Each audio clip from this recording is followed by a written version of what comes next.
Bismillahirrahmanirrahim. Assalamualaikum warahmatullahi wabarakatuh. Kenalkan, saya Randa Mirnala dengan NIM 191137. Di sini saya akan mempresentasikan hasil observasi saya dengan mata kuliah metodologi pembelajaran pendidikan agama Islam, yang dimana dengan dosen pengampu Muhammad Rafiq Anwar. Di sini saya melakukan observasi di SD Negeri 01 Mendo Barat yang terletak di Desa Petaling, di mana observasi saya ini saya melakukannya di SD Negeri 01 Mendo Barat dengan Ibu Nurmadia selaku guru pendidikan agama Islam di SD tersebut untuk kelas 4 SD, di mana yang saya pertanyakan kepada ibu tersebut yaitu masalah metode pembelajaran, strategi pembelajaran, teknik pembelajaran, dan kelebihan dan kekurangan dari strategi, teknik maupun metode tersebut. Oke, baiklah, untuk pertanyaan yang pertama yaitu metode apa yang digunakan dalam pembelajaran pendidikan agama Islam di SD tersebut. Sebelum memasuki pertanyaan dari Ibu Nurmadia, ada baiknya kita menjelaskan terlebih dahulu apa itu metode. Metode adalah cara dalam rangka pencapaian tujuan. Dalam hal ini dapat menyangkut dalam kehidupan ekonomi, politik, sosial maupun keagamaan. Unsur-unsur metode dapat mencakup prosedur sistematik, logis, terencana, dan lain-lainnya. Unsur-unsur metode dapat mencakup prosedur sistematik, logis, terencana, dan aktivitas untuk mencapai tujuan. Dan untuk pertanyaannya tersebut, Ibu Nurmadia menjawab, di SD Negeri 01 Mendo Barat menggunakan metode ceramah dan menggunakan metode tanya jawab, di mana dengan metode tanya jawab dan ceramah, aktivitas di dalam kelas akan lebih mudah untuk mengajar, karena dimana Ibu Nurmadia di sini menggunakan metode ceramah.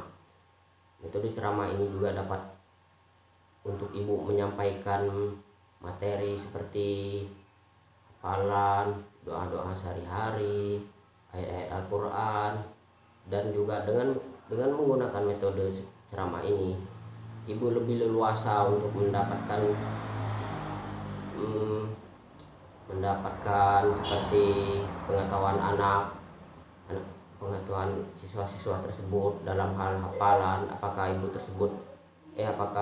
siswa tersebut mampu menguasai hafalan dalam waktu tertentu. Saya di dalam kelas itu terasa tenang karena murid melakukan aktivitas yang sama, yaitu mendengarkan guru. Sedangkan metode yang kedua yaitu metode tanya jawab. Di sini Ibu Nurmadia menggunakan metode tersebut supaya Ibu lebih mengetahui kemampuan siswa dalam proses pembelajaran, apakah siswa mampu menguasai materi yang telah disampaikan oleh ibu tersebut. Dengan menggunakan metode tanya jawab ini, guru akan lebih leluasa menguasai aktivitas di dalam kelas.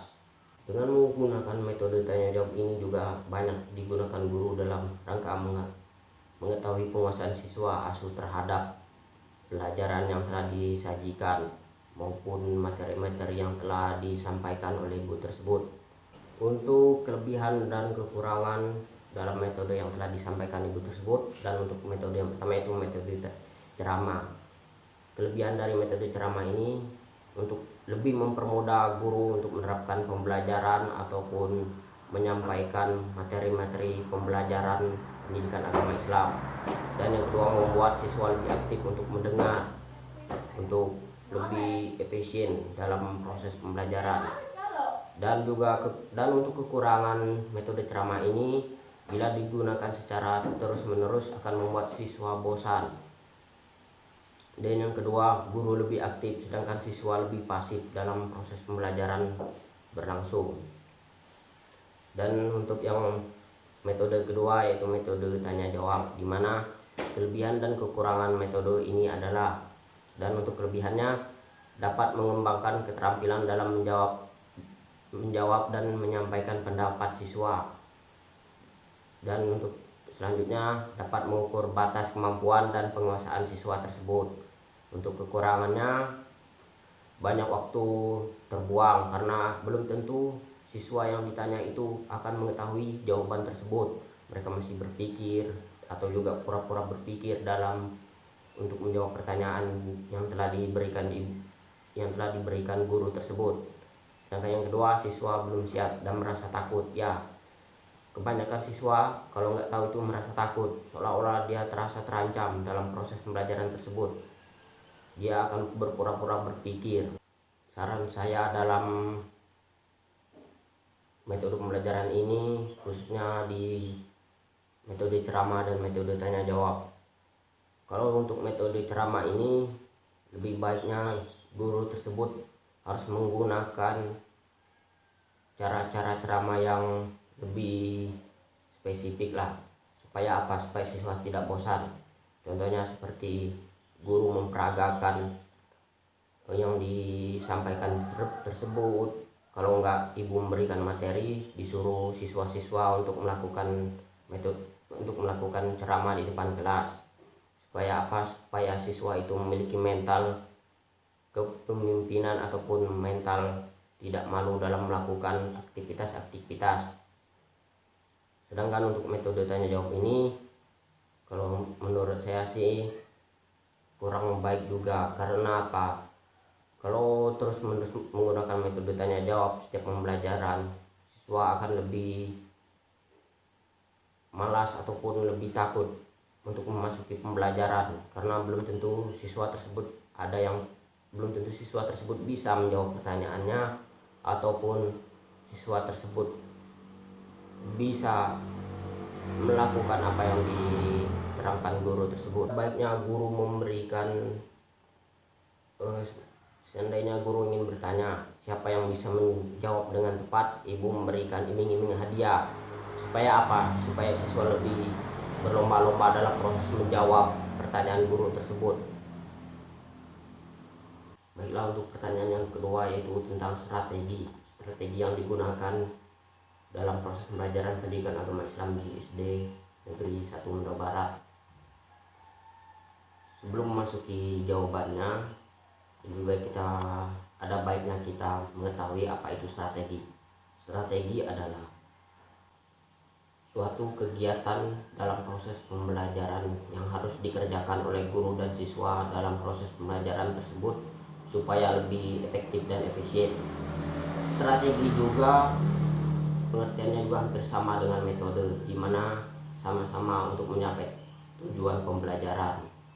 Nah, untuk strategi ini, Ibu Nurmadia menggunakan strategi ekspositori seperti metode ceramah. Menggunakan strategi ini, Ibu lebih bisa melakukan pendekatan kepada siswa, karena dengan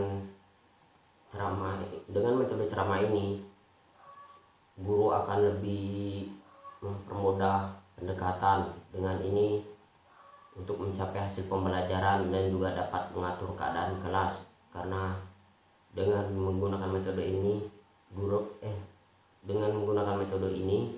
kelas akan terasa lebih indah dan tenang. Dan untuk kelebihan dan kekurangannya juga, dan untuk kelebihannya seperti ini, dapat mengatur waktu pembelajaran lebih efektif dan efisien, dan juga lebih bisa menguasai waktu pembelajaran. Kekurangannya, siswa akan merasa lebih jenuh dalam proses pembelajaran. Dan untuk saran saya dalam strategi ekspositori ini, ada baiknya lebih efektif dan efisien lagi kalau guru itu menyuruh siswa untuk melakukan ceramah di depan kelas, supaya lebih menguatkan mental mereka dalam proses pembelajaran tersebut. Nantinya juga kedepannya lebih mempermudah siswa menjadi pemimpin yang berkarakteristik kuat dan lebih mempercayakan dirinya. Baiklah, untuk yang selanjutnya, pertanyaan ketiga, yaitu teknik yang digunakan dalam proses pembelajaran pendidikan agama Islam di SD Negeri 1 Menda Barat. Sebelum memasuki jawaban tersebut, kita harus mengetahui terlebih dahulu apa itu teknik. Teknik adalah jalan, alat atau media yang digunakan guru untuk mengarahkan kegiatan siswa ke tujuan yang diinginkan atau dicapai. Teknik juga sebagai suatu cara spesifik yang dilakukan seseorang dalam menerapkan suatu metode pembelajaran. Satu metode pembelajaran dapat menggunakan beberapa teknik pembelajaran. Bila di sini Ibu Nurmadia menggunakan teknik yang harus disampaikan secara spesifik dalam pembelajaran berlangsung, dan juga suatu cara Ibu untuk menyampaikan atau merekam metode pembelajaran. Teknik ini seperti Ibu ini menggunakan media yang harus difasilitasi seperti buku hafalan, Al-Quran, buku sholawat, dan lain-lainnya. Seperti juga gambar praktek sholat yang ditempel di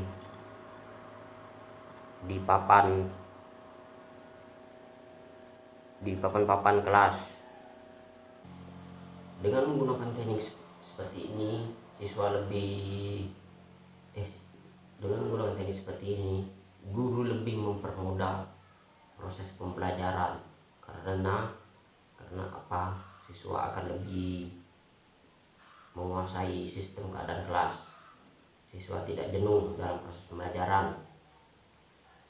Dan kelebihan kekurangan metode ini, kelebihan dan kekurangan strategi teknik ini bisa saja membuat siswa bosan, merasa lebih apa ya, kayak gitu juga. Untuk kelebihannya ini, siswa merasa guru lebih mempermudah proses pembelajaran berlangsung. Sedangkan kekurangannya, siswa dapat jenuh dalam proses pembelajaran berlangsung. Untuk saran saya dalam teknik ini, ada baiknya guru harus lebih aktif lagi, atau lebih gimana ya, lebih cenderung guru yang harus jangan terlalu serius dalam proses pembelajaran. Karena apa? Kalau guru serius dalam proses pembelajaran, siswa akan menjadi tegang karena menganggap guru ini tidak mau diajak berdiskusi dengan baik. Baiklah, mungkin sampai di sini saja penjelasan hasil observasi saya di SD Negeri 1 Mendut Barat. Saya mohon maaf apabila ada kata-kata salah, dan apabila ada kata-kata benar itu dari Allah Subhanahu wa taala. Saya akhiri, wassalamualaikum warahmatullahi wabarakatuh.